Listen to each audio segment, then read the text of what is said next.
তিনটি জিনিস আজ থেকে বন্ধ করে দেন যদি লাইফে হ্যাপি থাকতে চান।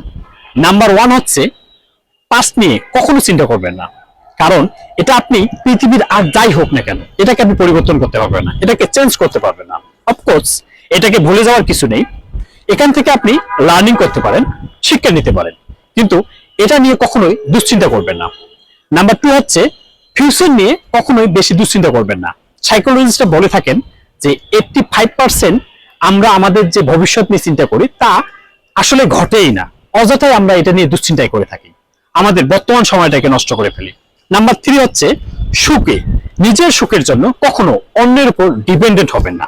আপনি যখন অন্যের উপর খুব বেশি ডিপেন্ডেন্ট হয়ে যাবেন, নির্ভরশীল হয়ে যাবেন, তখন আপনার অযথা মন খারাপ হবে, কোনো কিছু না দিলে মন খারাপ হবে, কোনো কিছু না করলে আপনার জন্য মন খারাপ হয়ে যাবে, আপনাকে কোথাও না নিয়ে গেলে আপনার মন খারাপ হয়ে যাবে, আপনার সাথে কোনো কিছু কেউ কোনো ব্যবহার করলে আপনার মন খারাপ হয়ে যাবে। আসলে এগুলো আমাদের জীবনের অশান্তির মূল কারণ।